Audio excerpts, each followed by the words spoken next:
Hi, everyone. Welcome to episode 36 of the Future of Work show. Frankly, I'm so delighted we're here. Uh, to be honest, it also marks our 1 year anniversary. So we've been doing this show for a whole year. And if you've been with us, you've seen that we've had some amazing guests. We actually started out the show on June 29th last year with the amazing Dr. Ramya Ranganathan, and we spoke about future of careers, a topic we will actually, in fact, be revisiting fairly soon. So please stay tuned. A especially warm welcome to the almost 500 people who've registered for the live event. We are so delighted to have you with us. And the fact that so many of you have registered is really a testament to the fact that we are entering such interesting times. And we're going to be redesigning the workplace in ways that we haven't necessarily ever experienced before. And therefore, there are so many unanswered questions. Now, before we begin the conversation itself, I wanted to ask you a question, and I'd love it if you could, share your own responses in the chat, because it's going to be amazing to see what different people have experienced over the last year and a half of the pandemic. So if you had three choices, the first being to continue working from home, the second being returning to office, and the third being some kind of flexible hybrid format, which is going to be your preference going ahead? So we'd love to start seeing what some of your responses are. So let me give you a little bit of background about our show itself today. As of course you know, our topic today is the hybrid workplace. And over the last, I would say, 8 or 9 months, there have been so many conversations around what will the workplace look like once the pandemic ends. And one of the things I discovered was that no matter whose research seminar I attended, whether it was a research seminar at MIT or London Business School, the one study that kept getting referenced again and again was a study actually conducted in 2012, 2013 by Stanford economist Professor Nicholas Bloom. And perhaps the reason this got referenced so often was that, one, there aren't too many studies of this kind, and the questions it sought to address are just so topical and so important for all of us. The second, it's an amazingly well-designed study. So before I bring on Professor Bloom onto the screen, I will share a little bit about the study itself, because while he references it, he doesn't really describe that in much detail. So the study, as I said, it's an experimental study. It was done at an organization called C-Trip, a Chinese travel agency, which wanted to, frankly, test out what happens when you have a large part of the workforce, and that to a call center workforce, working remotely from home. Because back in 2012, 2013, the popular perception was that the moment you have a large number of employees working from home, they will probably slack off. And with nobody to supervise them, productivity will probably fall. So one of the reasons why the study is so interesting is that it asked for volunteers. And then of the 1,000-odd people who volunteered, it divided those 1,000 fairly randomly into two groups. One, which was the experimental group, which actually worked from home 4 days a week and came to office on the 5th. And the other was the control group, which had exactly the same kind of infrastructure, policies, everything else was absolutely constant. And the reason, obviously, this was done was so that any differences that emerged, either in productivity, well-being, promotions, career progression, et cetera, could be traced back to its source. So I will not reveal the conclusions of the study. I will let Professor Bloom do that himself. But that's why the study is so interesting, because it's so well designed. And completely as an aside, sometimes it takes economists to to prove things that, perhaps as HR or organizational professionals, we have a hunch for, but don't necessarily have ways of proving. When I was doing my doctoral studies, in fact, I was quite amazed by the fact that the first absolutely concrete, watertight study that nobody could argue with on the impact of human resource processes on productivity was also designed in the 80s by a pair of econometricians. And just by how watertight the design was, their findings carried so much weight. Professor Bloom also has done subsequent research. As you can imagine, he is sitting on what seems to be a gold mine. So he's done a lot of subsequent research on what organizations have experienced, what employees have experienced, and in January published another paper which had a huge sample size, 22,500 individuals and over 1,000 organizations. So he will also share a little bit about what some of the findings from that study were. Now, before we jump into this, I also have a couple of announcements. And the first is one which gives me great pride. Uncube and Harappa are partnering to bring you a program managing the hybrid workplace. So, in case you aren't aware of Harappa Education, they're an amazing platform helping young professionals and mid career professionals develop the kinds of skills that they need to be extremely successful. The courses are very well designed, very well researched, and frankly, very, very accessible. So we are really proud that Uncube and Harappa will be jointly offering this program. And as an aside, the people at Harappa are also amazing to work with. Fabulous, fabulous people. So do watch out. And within just a few weeks, that course will be out. The second announcement is that as Uncube, we will be very happy to partner with you as you manage this transition for yourself, whether this be leadership orientation, so that leaders understand the kind of behaviors that they will need to role model for the cultural shift to a hybrid workplace to be successful, or whether it is advice on how to design the hybrid workplace policy, or whether it is all about managing the employee experience. So, with those announcements out of the way, let me bring on the conversation with Professor Bloom. And one last bit of trivia. The conversation was actually recorded in March. I had reached out to Professor Bloom in December last year. And after, I would say, quite a bit of following up, he accepted our invite and joined us in March. We had the recording ready, and we're just getting so excited about sharing it with all of you. And then the second wave hit. And given that the second wave was so devastating, we just felt that that kind of conversation, did not match the need of the moment. So if you were following Uncubed conversations at that time, they were all about employee well-being, managing stress, managing mental health. So it is now that things are better that we're so happy to bring you this conversation. Just give me a moment.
Sorry, I believe there was a sound problem, so I'm going to bring it back with sound. Just give me a moment.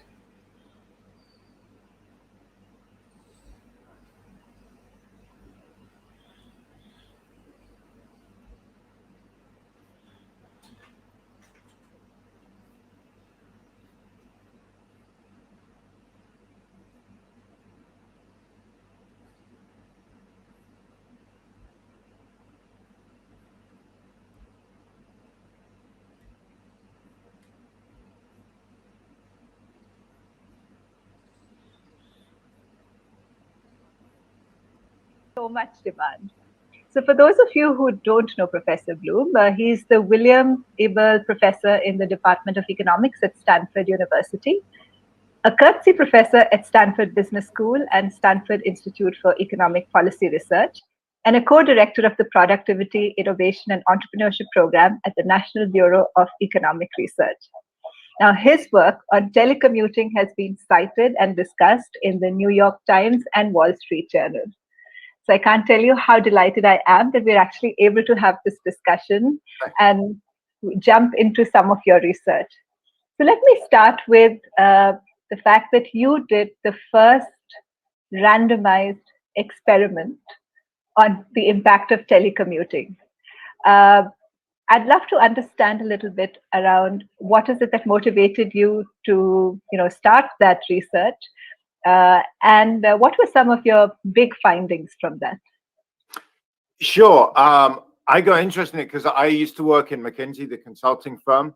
And then after that, I went into academia. I'm a professor at Stanford now and was working a lot on management practices, so how well run firms were, how it determines productivity. In fact, I've been out to India on several trips to work with Accenture and the World Bank out in India. I've done work in the US, the UK.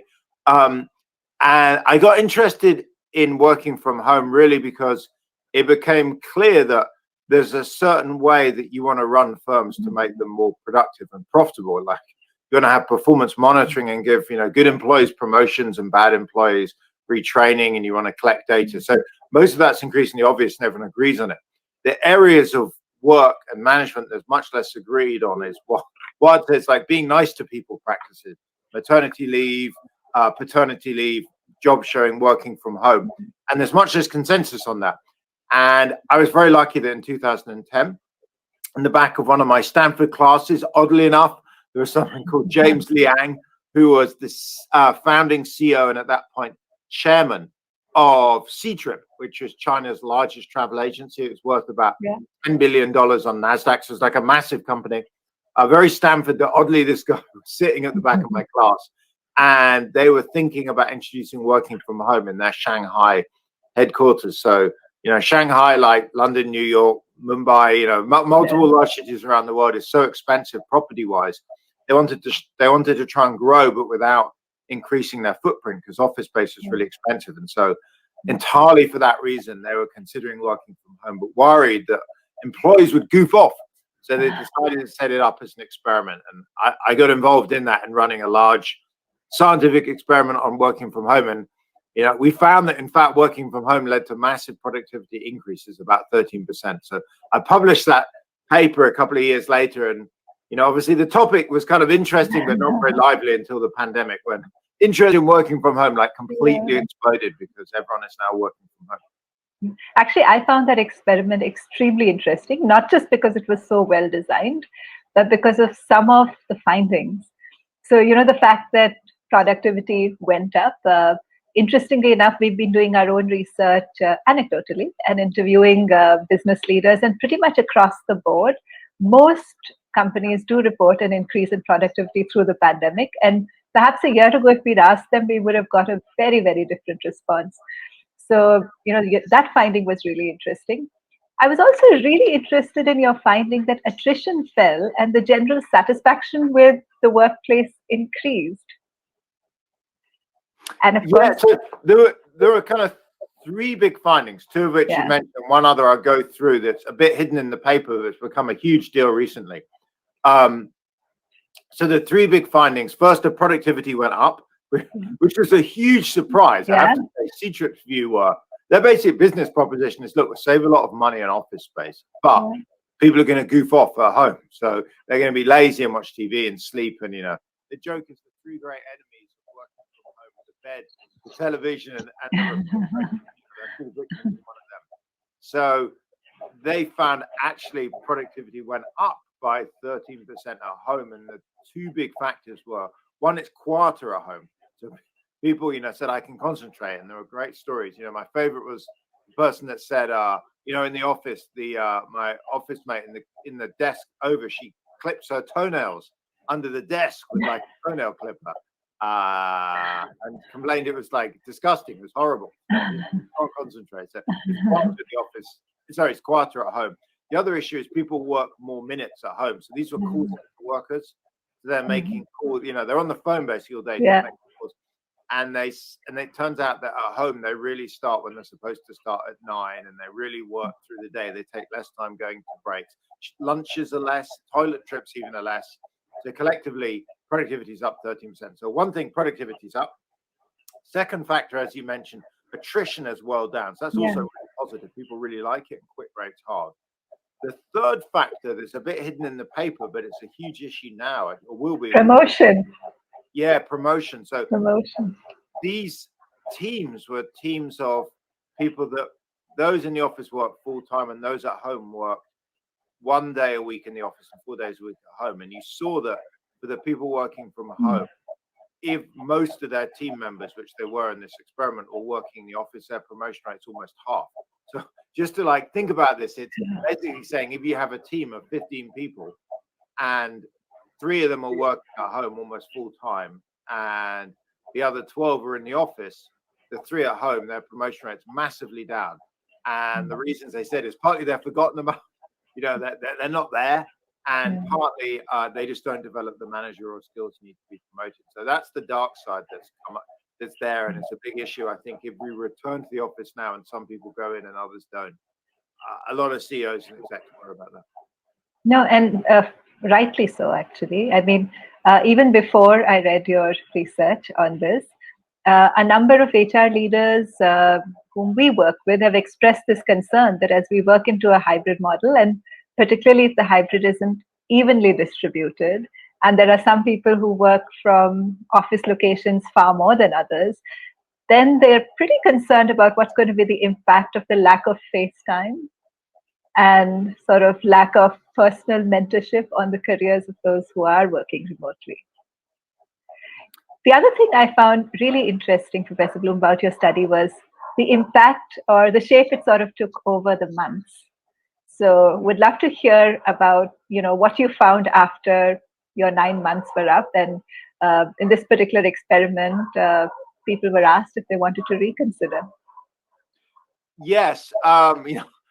Initially, everyone was very enthusiastic. So just to point out, all these people are volunteers. The way they set it up is they asked 1,000 people in 2 divisions who wants to work from home, and roughly half of them said they did. So in itself, that's kind of interesting. So half the people said, no, I don't want to work from home. And the reason they said it was, it's isolating and lonely working from home. I'd like to keep coming in. But of those that said they would work from home, C-Trit then randomized. They literally drew a ping pong ball out of an urn and it said even.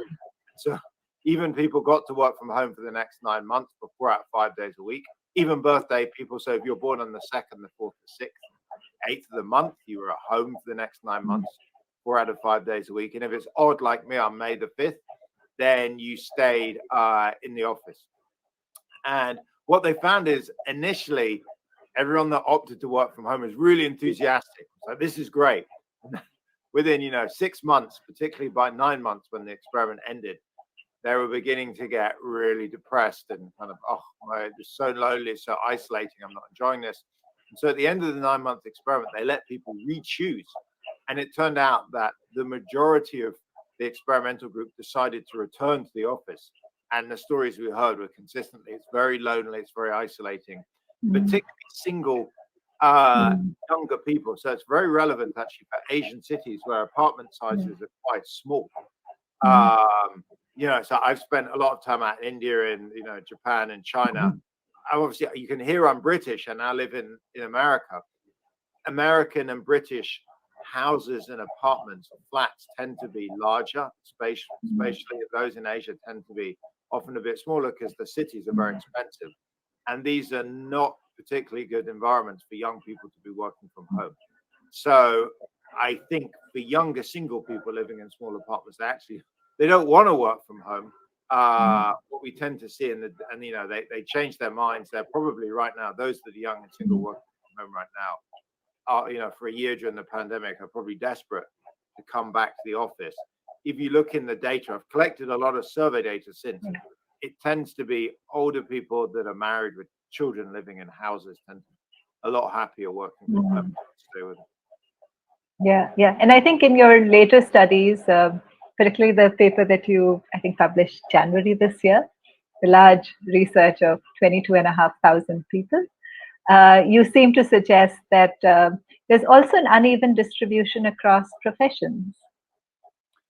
Yes. So one of the biggest predictors of whether you can work from home or not, whether you do work from home, is obviously what you do. And so office jobs are typically a very high share of working from home. If you think it's partly professions, partly industry. So if we look, we see tech, high tech financial services. I live in Silicon Valley, basically near San Francisco, and around me there's lots of high tech workers, and they find it very easy to work from home. Whereas on the other side, if you look at people that tend to work in retail, like face to face, working with customers, manufacturing, cleaning, some higher skill jobs, but generally these tend to be lower skill, lower education jobs. They have to come to the office.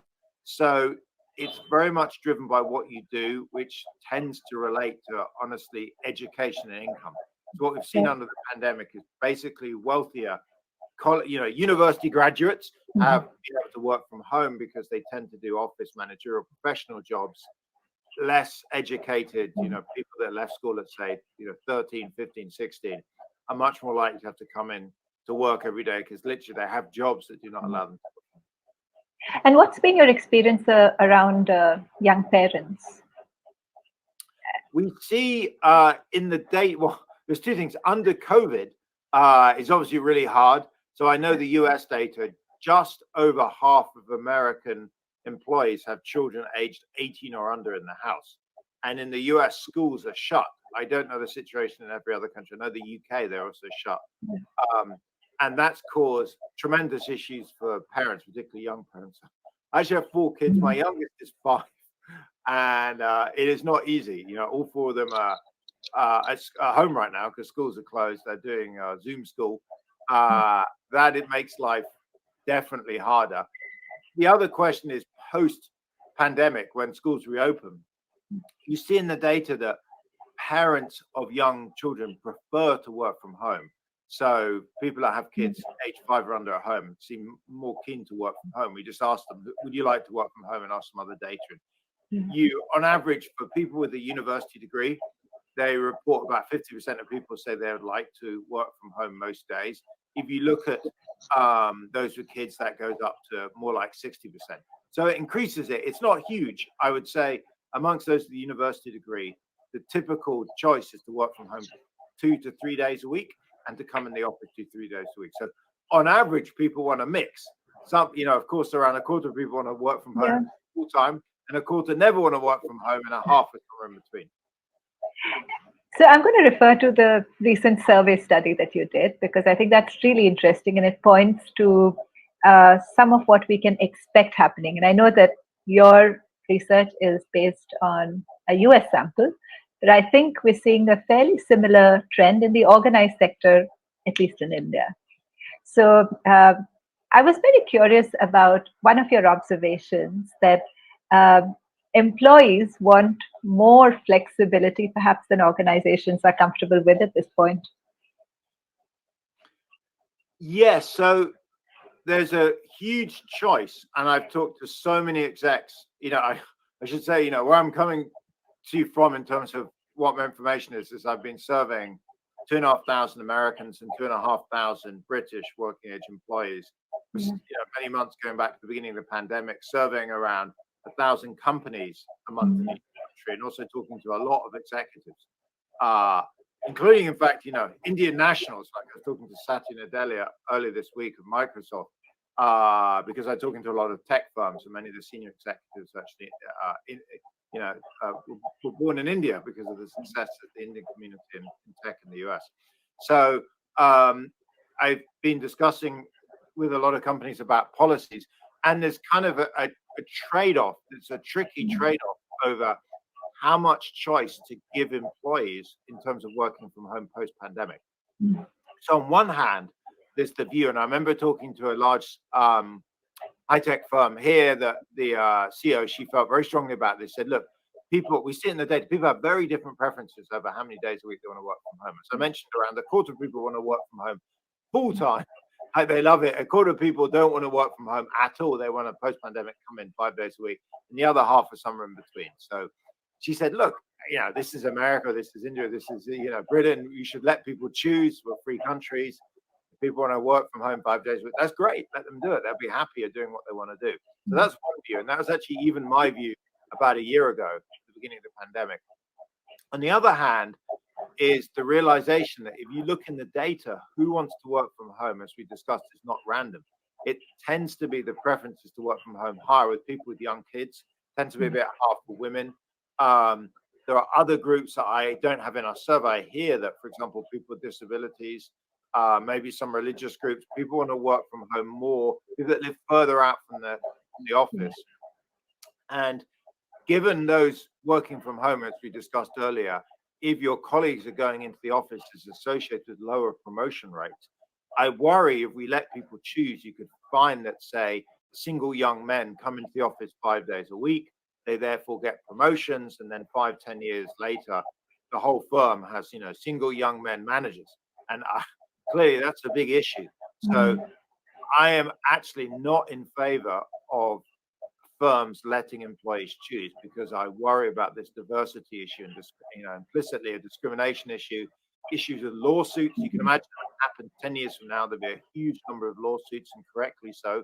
So I would advise against letting employees choose, and instead taking the most popular average option, which is about 2 days a week at home, and running with that for everyone. So just to be very clear, my advice, and actually what's coming increasingly popular, is what's called hybrid work, or it's sometimes called the 3-2 plan, or I've heard it called the Google plan, which is you're in the office 3 days a week, let's say Monday, Tuesday, Thursday. You have all your meetings, your client events, your presentations, your team things, leaving events, trainings, etc. Wednesday, Friday, let's say you work from home, and everyone does the same pattern. Now, you may think it's inefficient on space. It is. You're not using your space on Wednesdays and Fridays. That's a cost of it, but then the upside is you're more productive, your employees are happy, and you don't have discrimination issues.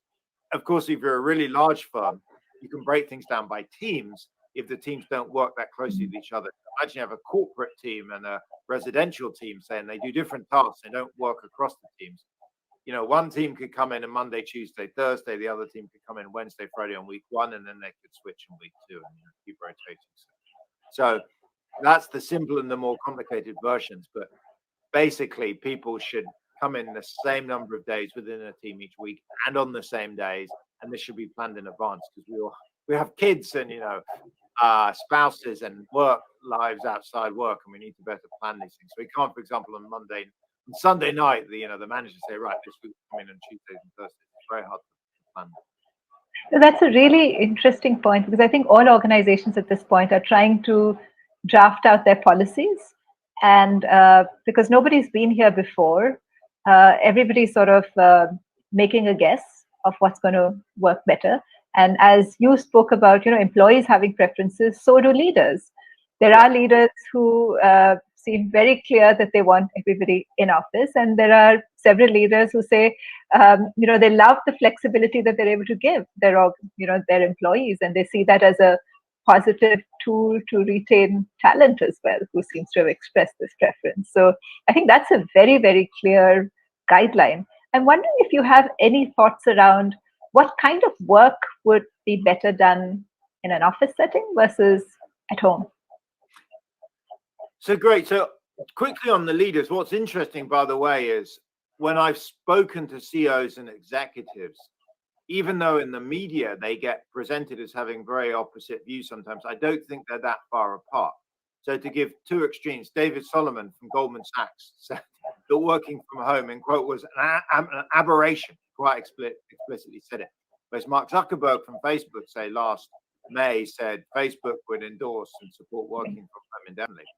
If you look at the actual text, and I haven't spoken to Goldman Sachs, I've spoken to Facebook, but if you look at what's actually implied, working from home can mean working from anything from 1 day a week to 5 days a week. And when David Solomon said working from home is an aberration, he meant 5 days a week. So in both cases, those statements are entirely consistent with going from 5 days a week now to 2 days a week post-pandemic. So most CEOs say that we are not going to continue with 5 days a week as we are now. We're also not going to go back to 0 days a week as we were before pandemic. Instead, we're going to, a third way, somewhere in the middle, which is 2 days a week. And that is, seems to be a pretty broad consensus. It's not going to be either extreme. As with most things in life, moderation is best. Working from home seems best in moderation 2 days a week. So that's kind of the average. As in what tasks? In the US, and I could talk a bit about India and other countries, but in the US to start off with, if you look at the labor force, who's actually employed, roughly it splits into two equal groups. So there's about 50% of people that can work from home reasonably well. They tend to be professionals, managers, people that basically whose workplace is an office. So there are people who are coming in, they're working with a computer. These types of people generally have tasks and they're doing jobs that can be done at home at least 2 days a week. And the stuff that you do at home tends to be quiet individual activity, report writing, reading, preparing presentations. The tasks that they need to do in the office are more creative and innovative activities. So working with others to design new ideas, basically forward-looking, more creative activities seem to be best done in the office because they involve other people doing, the same old existing tasks, particularly individualistic tasks, actually seem to be better done at home. Then there's the other half of the population who have more manual physical jobs or working with customers, say if you work in Starbucks, and that just can't be done at home. So for half the population, and my guess is, say in India, it's more like 25% of people that can easily work from home. And maybe like if you're in agriculture or manufacturing or basic service, the retail sector, you really can't work at home. And that's probably in India, maybe more like 75% of the population. Right, right. So before we end our conversation today, Professor Bloom, what would you say are 2 or 3 guidelines that you would like to share with business leaders as they think about what form and shape to give hybrid in their organization? So, if I go for, let's think of three tips. First tip is what's called mixed mode does not work. So mixed mode is when some people are in the office and some are at home on the same day. So if there's one message I've got from CEOs is that is a disaster. So, Sarah and Jane are at home and 5 other people in the office. And if you have been in the situation you're at home, you're dealing with a big Zoom and there's there's 2 screens, there's individual screens for people at home, and there's one screen with lots of tiny heads of the people in the office. You can see them looking away and moving and disappearing and making signals, and you're not part of the meeting. So one is mixed mode is horrible. Everyone should all be on one Zoom screen or team screen only. So that means it's better to have everyone either all in the office or all at home on the same day. So for some reason, some people are in the office and others are at home. Those in the office have to connect through their own laptop, so they're on an equal footing. That's message 1. Interesting. Message 2 is it seems to work best having something like 2 days a week at home, 3 days a week in the office. So this is moderation. Some firms may come to slightly different views in the long run, but for sure, if I was a CEO now, I would announce we are looking at permanently doing 1 or 2 days a week at home to try and manage expectations. Otherwise, I worry. Get overexcited.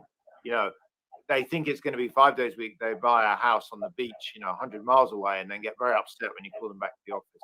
And then thirdly, just in terms of timeline, again, I know the US both. Most people are saying they're probably not going to start returning to the office until something like August, September. It depends a lot on vaccine rollout and infection rate. But even in the US, which is pretty advanced on vaccine rollout, most people are not thinking of returning to the office for another 6 months. But here, the view is probably that process will not be complete for another year from now. So the idea is when we do come back to the office, let's say in September, people come in for 1 day a week initially, but then go to 2 days a week and then 3 days a week. And by next spring, we'll be back up to full speed. Who can tell? COVID, like Brexit, one of these horror movies that seems to end, keeps coming back. So this time next year, I may be back on your show talking about, 2027 when we're finally. And I hope not. This thing is just stretching on and on. No, thank you. That's really, really helpful. I think I love the fact that you've given fairly concrete guidelines because I know that all the leaders we speak to are trying to figure this one out. And there are so many views out there simply because none of us have been here before. And many people are also quite excited about the possibilities that this opens up for a much more remote talent, workforce, allowing people who don't live very close to the office to, still work for a particular organization. And even maybe perhaps recruiting people who are outside the geographical boundaries. But what you're saying is that what we're likely to see is something not that far apart from what we've experienced in the past. The big change will be that organizations will systematically allow policies of a few days of work from home across the board. And that's probably the likeliest model that we're going to see emerge as the pandemic ends. Yes, I should end quickly by saying that's definitely true. What's interesting is I've done a lot of consulting with firms, and there are a number of firms in the US, UK, that are saying we are looking much more aggressively at offshoring, Yeah. which for India could be a huge upside. And the kind of logic goes as follows: they say, look, we'd like people to come in the office 3 days a week, but we've also discovered that working fully remotely isn't that bad. So you may think, say, it's 80% as efficient to have a team 5 days remote as it is to come in the office. So if it's 80% efficient, it may actually be more cost effective to offshore, because if, say, the cost of running that group team in India is 50% and they're 80% efficient, that's a good deal, or in Mexico or anywhere else. So a lot of firms are saying, look, working from home, fully remote, look, it isn't perfect and would rather people come in. But if the alternative is fully remote, but in another country where it's substantially cheaper, we can easily live with that slight loss of efficiency. And particularly if the types of people we want to hire, we used to be able to hire, say Silicon Valley out of India, and it's no longer possible because of immigration. Trump initially, Brexit in the UK, travel restrictions because of COVID make it harder to bring the people to the jobs. Instead, we're bringing the jobs to the people. So there is a lot of discussion, and I think offshoring to India is just going to explode actually going forward. I think you're going to see an enormous increase in that, entirely driven by the success of working from home, B, anti-immigration policies in Europe and the US.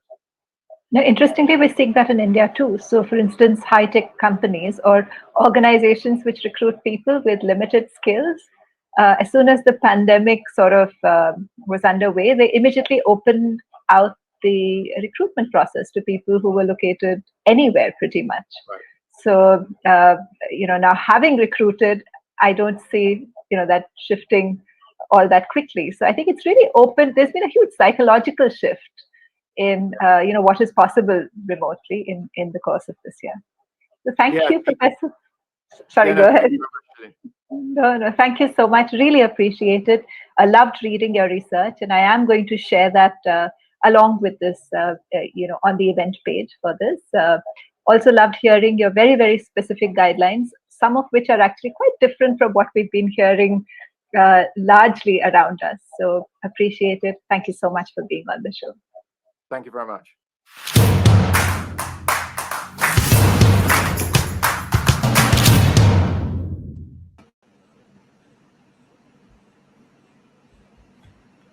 Hi. So I hope you really enjoyed that. What Papia and I will now do is we'll just take some of the questions that have come in. I think some of the questions that were asked earlier in the chat happen to have been exactly the questions that Professor Bloom addressed, but we'll still sort of go over it so that we make sure that there aren't any questions left unaddressed that we actually know the answers for. As Professor Bloom himself said, we know some answers, and when I say we, I mean the world of ideas, academia, etc., etc. Some answers are known, and there are also many other unknowns which will just emerge over the next year or two. So we also don't want to overestimate how much is actually known. Yet what is known is going to be quite helpful for organizations which are planning their experiments, simply because, obviously the best way to design an experiment is by designing it well thought out, using insights and ideas that we already are fairly sure of, and then using those to design experiments. So with that, I'm going to start taking some of the questions on live, Papia, and then I'm going to hand it over to you and ask you to take some of the questions on the chat as well. So the first question I'll take. Hi, Ruben. Nice to see you here. Is there some framework or tool to assess willingness and opportunities for hybrid working? It's such a good question because I know all organizations are going to have to now figure this one out. So firstly, let's talk about the opportunities for hybrid working. Actually, there is a tool. It's about diagnosing the remote potential of different functions and different jobs. And the remote potential of different jobs, and Professor Bloom alluded to it not as a tool, but just as a general idea. But as a tool, it means, understanding what amount of that work needs to happen in a collaborative fashion, what amount of work within that role or within that function can happen, parallelly, and people come together for, some parts of their jobs. Different functions themselves can have different remote potentials, and we have already seen that in the experiences of organizations which have worked through the pandemic, where different functions have adopted different forms of remote working simply because they had no other choice. So if you were an essential services company, you needed teams which needed to be on the field or working in person, and yet they were within the same organization functions which moved remote. So there is that possibility, and particularly in large organizations, that might be one model that might emerge. So there is a framework. It's about assessing the remote potential of jobs and functions and using that to systematically decide what form of hybrid is helpful for the organization as a whole or for your function as a whole. And as I said, it's got about how much of your job can be digitized, how much needs to happen collaboratively, how much needs to happen synchronously, how much can happen asynchronously. And those are the kinds of questions it looks at. Is there a tool to assess willingness? Now, this is a really interesting one because it refers to the big dilemma, which we spoke about in the earlier conversation as well. The dilemma is that absolutely people differ in their willingness to how much do they want to work in office versus how much they want to work at home. Yet at the same time, one of the troubling findings that this study throws up is that if we were to offer that kind of flexibility, we need to understand what might be some of the implications of that down the road. The fact that call center work is there are tight metrics for it, so you can actually count productivity per hour, and even when adjusted for productivity, employees who had spent more time in the office got promoted more. And as Professor Bloom said, the people who opt to work in office very often tend to be young, college educated men. They have the strongest preference. So there are implications for diversity there. There are implications for inclusion. So, the whole process of designing the hybrid workplace isn't just as, it would be too simplistic to think it's just about, remote potential of a job and how does that divide up for the organization or for different functions or for different individuals. There are all these implications that we sort of have to work into the discussion of, if we were to offer flexibility, what kind of organization will emerge? And if we don't offer that flexibility, what will be the implications? Because there are some implications either way, given the fact that, as Professor Bloom's big research suggests, there are 25% on both sides and 50% in the middle. And another piece of work, which actually he has done, suggests there's a monetary value that employees associate with the perk of flexible working. So a lot of people want that. And how does that get distributed? There are some implications to the form and choices of hybrid that get designed. The next comment, very interesting topic. Wonder if there's a quantified estimate of the dollar value of increased responsiveness when high-tech folks work from home and for longer hours. I'm sure there will be a study on this which will get published, say, next year. Just knowing the way research and academia work, it takes time. And I'm sure there are many, many people who over the last year and a half have been trying to put the numbers together so that they're going to have cutting edge, which will come out. It has not come out as yet. Let me share that. We are always on top of, important ideas, important research. So it hasn't emerged just as yet, but I think it's just around the corner, simply because it's a topic I think many, many organizations are very, very curious about. I think organizations internally may have some metrics, but they aren't in the public domain as yet. Parul, we suddenly felt that the talent pool opened up across the globe. How does hybrid work model affect that, and how can we explore this? I think that's a great question, and it is a reality. One of the blockchain technology organizations I work with, for instance, use this opportunity to hire people from many other geographies than they would have otherwise, because their work is largely digitized. And in their way of working, it is possible for them to work for long periods of time remotely and then come together for some time to build that kind of connection and relationships, which is also important in this process. I think it'll be quite interesting because it does open out talent pools, not just actually within India, but across geographies outside of India as well. And there could be many other interesting talent pools, even affordable talent pools outside of India that I think many organizations might be open to exploring. So one of the things that the pandemic has certainly done is that it's broken a psychological barrier, and that psychological barrier, it's a huge one. That's why so many organizations are now willing to try out, okay, what will happen if we hire, say, a talent pool in, say, Romania, or another country where they have the kind of talent that they're looking for. So we are going to see that a number of people, not just Professor Bloom, but many other academics I've been speaking to, have been speaking about how they expect that the movement towards offshoring actually might increase, whether to India or whichever location, simply because now the work doesn't, people don't have to travel for work, and the work can travel to them. So it has opened up possibilities much stronger than maybe just before the pandemic. Salvi, I'll I would take, like to add yeah, go over ahead. here.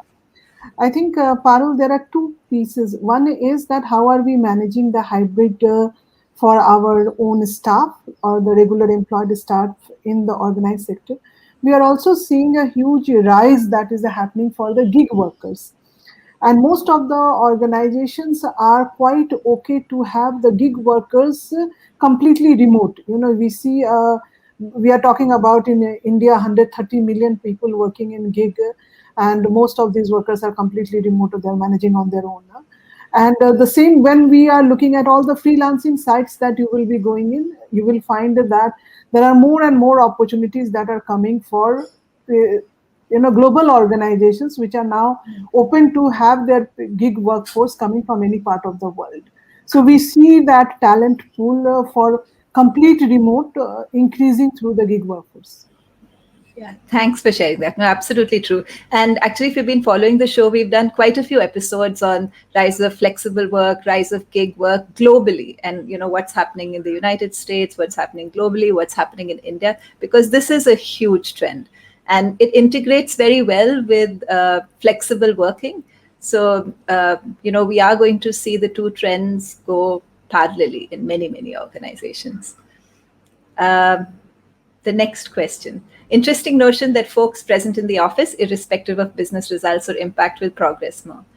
Absolutely right. It's also one that's quite troubling because, for instance, it's something which leaders and managers will need to be conscious of. And particularly if it's, there's a difference within the same team and similar roles, because, then there are points of comparison. One of the things, in fact, in the program which we've created with Harappa, these are the kinds of things which we try and help managers become conscious of, because they are realities. And I'm pretty sure that the people who aren't getting promoted, their managers are not consciously doing that. But just because, we're human, we are fairly fallible, and out of sight, out of mind. But that's something to be conscious of. It also makes us give pause to the fact that some organizations whom I've met in the last few weeks have spoken about completely flexible working, where every manager, for instance, might choose a different form of hybrid.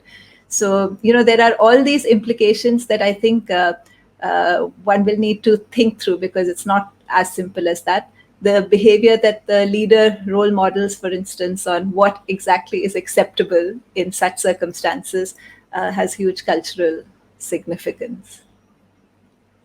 And I'll take maybe two more, Papia, then I'll hand some of these questions to you. Ajay, thanks for joining. Hybrid work would vary from industry to industry. Absolutely, creative work needs office working. First part, absolutely, industry to industry. We're likely to see that the nature of work is different. The remote potential of different work is different. About whether creative work needs office working, there are two possibilities. When it is creative collaboration, it's much easier to do in office. There's no question about it. It's more natural, for instance, sitting in a room together, etc., etc. It can be done remotely as well, but it's just a little bit harder to do. On the other hand, actually about 10 days ago, I was speaking to somebody who works in a very, very creative organization, which actually produces movies.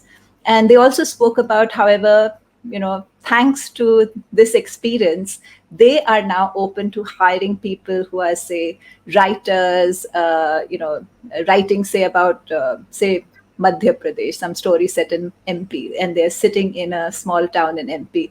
And they're open to those kind of collaborations, whereas earlier those people may not have even come under their radar. So they're able to now think about, okay, let's search for people who really understand that ethos better and can write stories for us from those places. So I think even for creative work, we'll see it play out probably differently. Wherever there's a large element of collaboration, to be so much more helpful to be in office. But where, like writing is a solo activity, in large part, it's a asynchronous. You can do a piece of writing and share it with somebody else, get feedback, etc. So it doesn't have to be while you're sitting in the room together. That kind of work might actually prosper. So we are perhaps going to see a bit of both. And also, your comment on mixed mode is horrible.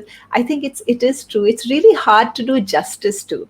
I think it's inevitable because very often we aren't going to have everybody in the same room, and we will have part of our team in different parts of the city, country, whatever.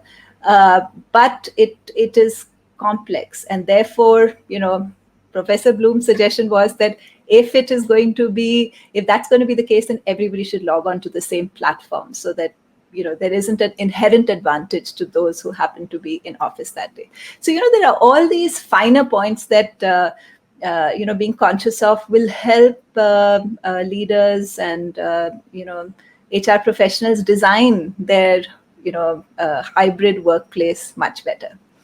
With that, Papia, can I request you to take some of the questions which are on on our LinkedIn event chat? So I'll start with Ritu Shinha. She has put in quite a few comments and questions. I have a question around how organizations planning to help and support managers more than they are doing now to better deal with DNI challenges that hybrid work arrangements will bring forth. Ritu, I think the DNI conversation is a very, very hot conversation now because DNI is no more generally, only about gender. It is now about generations. It is about age group. It is about the kind of choices people are making about their lifestyle. So we are bound when we are looking at employee experience. It is becoming quite natural and almost mandatory for all the organizations to look at DEI very separately. And we do hope that the emphasis on looking at the DEI challenges and addressing them increases over the period of time. But we are seeing the natural intent that is there to look at what kind of challenges that are coming in. And with the hybrid, I think what we heard from Dr. Bloom is that we might not be able to bring in differentiation based on the DI. At least that is not suggested because that looks at some kind of a discrimination coming in. So when we are looking at specific to hybrid, I think there has to be some fundamental policies that needs to be defined. And when the policies are defined, everybody is looked through the similar glass and there is no discrimination that is coming in. I'll just add one thing because this is a very important issue, and I see there are more questions as well on this. Ravi, thanks for joining, Ravi Kingrani. It is going to be quite a challenge because, on the one hand, flexibility of work is something that a lot of women do look forward to, and it helps them integrate, the different elements of their life. On the other hand, if it is the case that if you're working remotely for long, your chances of promotion are going to be impacted, then there are two possibilities. One is that at a managerial policy level, you become much, much more conscious and strategic. And, for instance, some organizations do that with maternity leave, that their performance appraisal in the maternity leave is not impacted because they were on leave. So, it requires then you becoming conscious of the fact that if we were not to create or specifically articulate anything, they will suffer. So now we are going to specifically articulate and say, okay, let's look at outcomes first.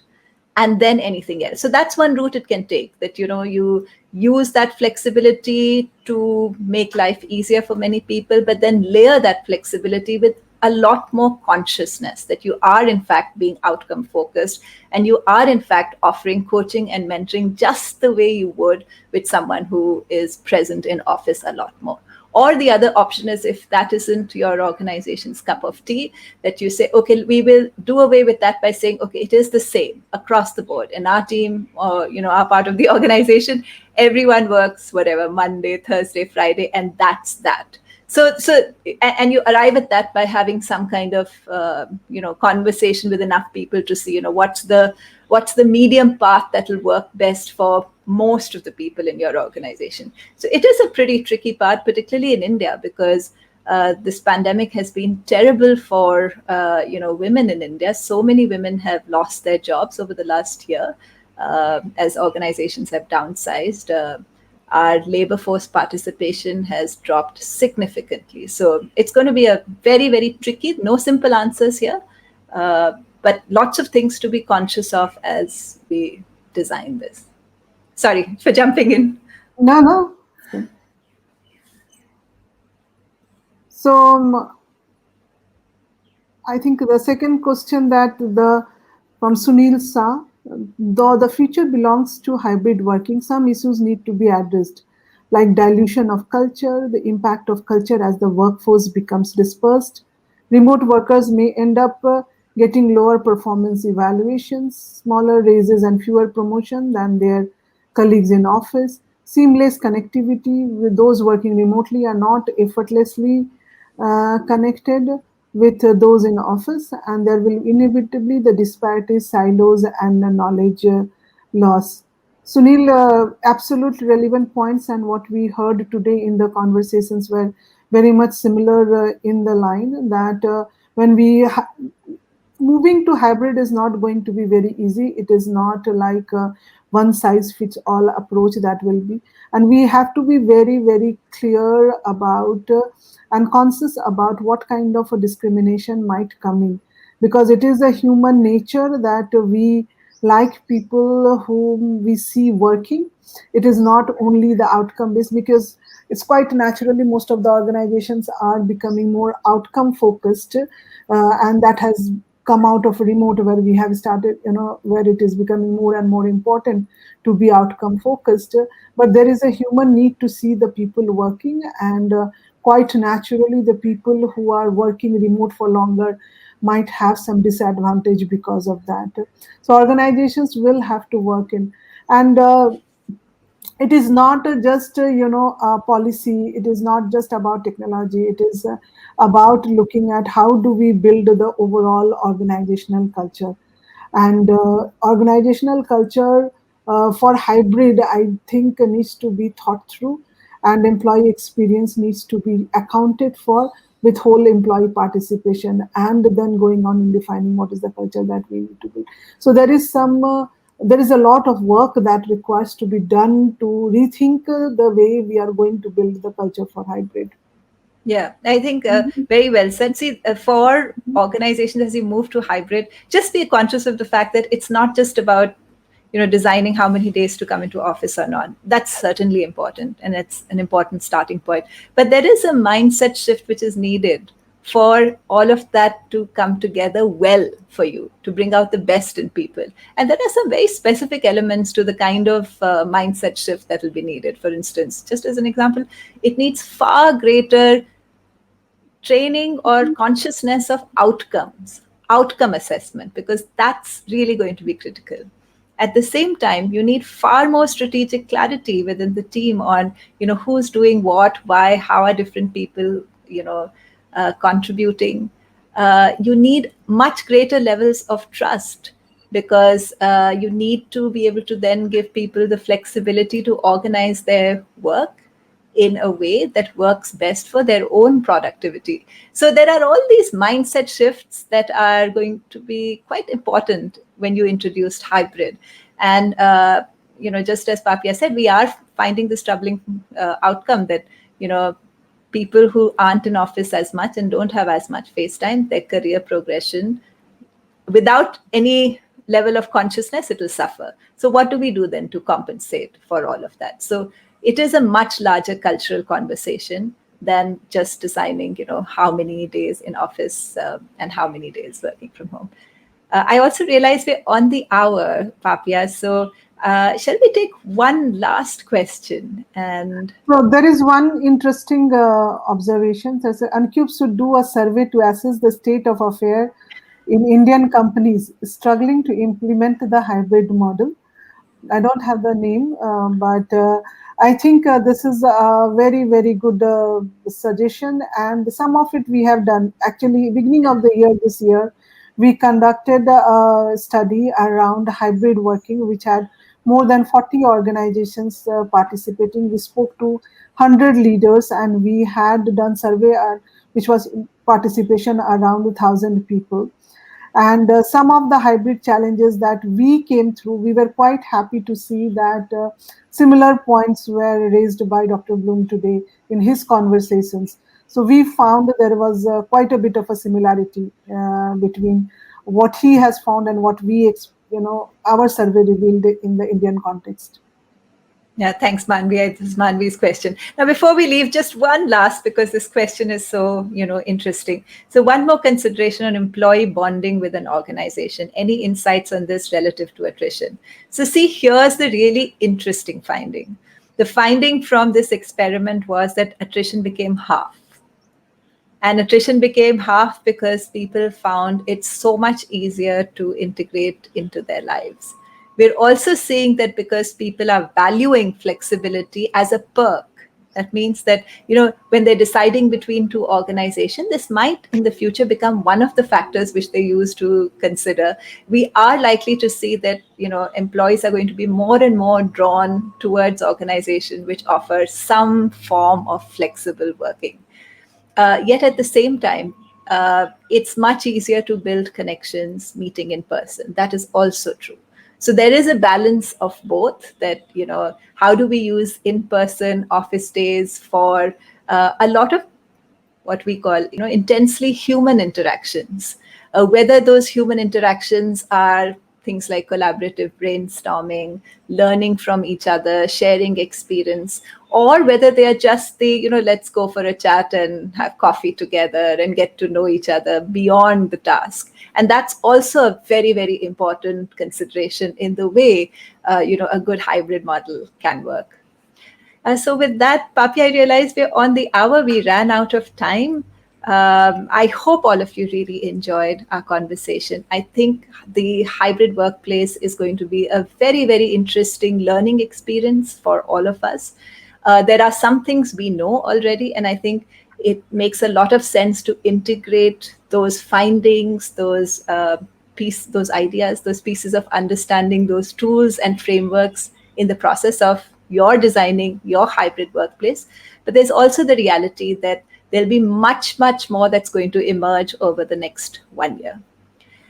So with that, thank you all very much for joining in. Do stay tuned. We will have very soon what we called an Uncube Unplugged, where Papia and I will answer many of your questions. And this time the topic is going to be on the future of careers.